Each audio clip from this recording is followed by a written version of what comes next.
kind of a flat weekend for the box office. Hitman's Wife's Bodyguard hits 17 million 5-day debut in Dole Father's Day weekend, which is starving for a Pixar movie update. So, not the biggest weekend at the box office. Though I would say, who even knew this movie was out? I didn't even know this movie was out. You know, they've been teasing this movie forever. This is the problem with releasing movies like delay after delay after delay. I think sometimes people lose interest in them. I'm really interested to see how Black Widow performs because nobody's talking about that movie. The only one talking about Black Widow is Scarlett Johansson, and she's running around talking about how the film ruined her life and turned her into a sexual object, even though she's been fully bare in other movies. So it's funny to watch. But one movie is doing very, very well still. Not quite making as much money as it did, but it's still doing pretty damn good. That's A Quiet Place Part 2.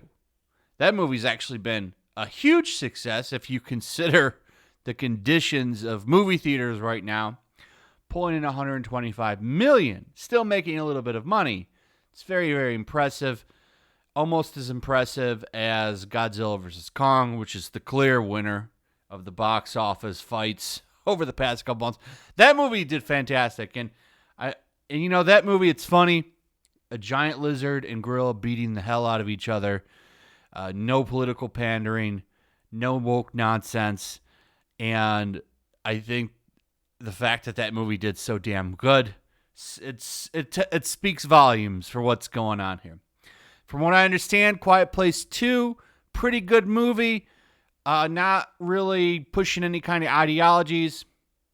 So, I mean, that's good. We'll see. I haven't watched that movie yet. I do plan on watching it.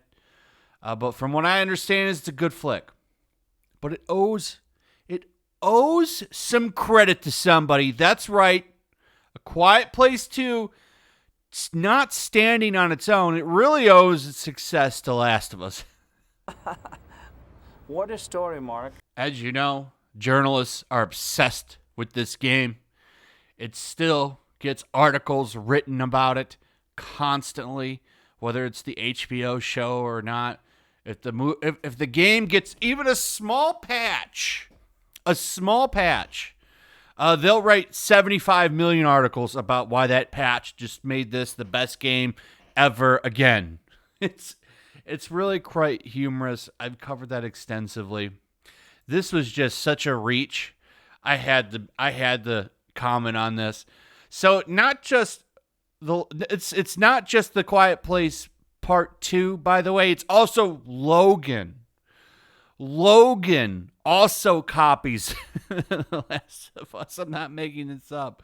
They put Logan in here. Logan also told a similar story back in 2017.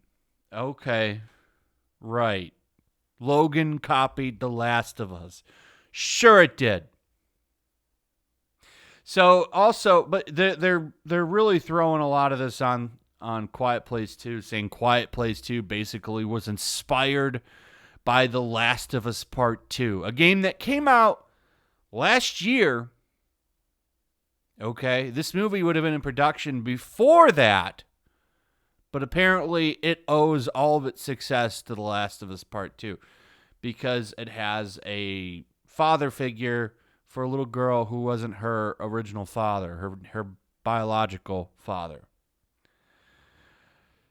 Because it explores father-daughter relationship. Apparently, any father-daughter relationship exploration in any type of entertainment now owes all of its due to The Last of Us Part 2. As ridiculous as that sounds, right? And it doesn't stop there.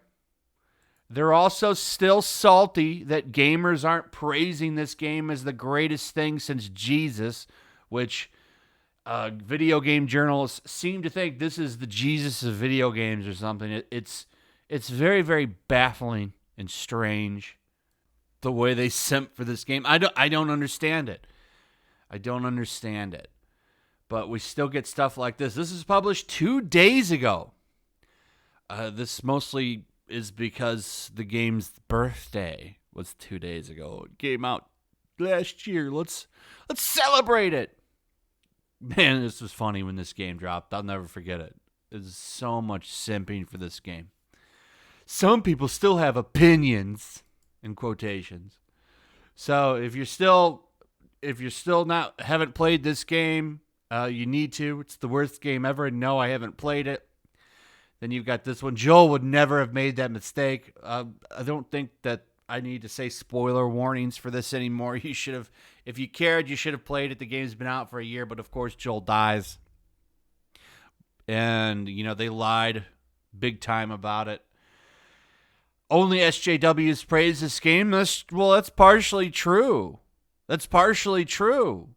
I don't understand why this is a bad opinion. It's game journalists that mostly praise this game. Sure, there's some people that do enjoy it, but it's not on the same level as these game journalists who act like this is the greatest freaking game ever made. It's like I said, it's really strange.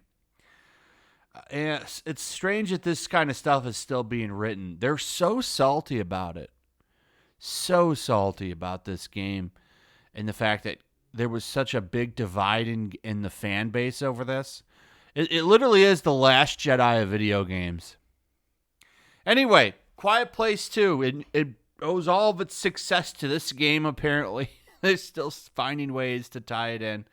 Let me know what you guys think about all of this. I'd like to hear your thoughts in the comments below. Also, if you would, please like, subscribe, share the video.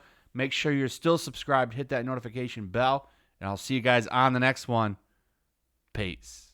Also, if you want to help support the channel, check out my Teespring store. There's a link in the description. You can find some merchandise in there that you might want to check out. Also, take a moment. Make sure you're still subscribed to the channel. There's something going on right now, and they've been unsubscribing people. So just take a second and double check on that and subscribe if you're new.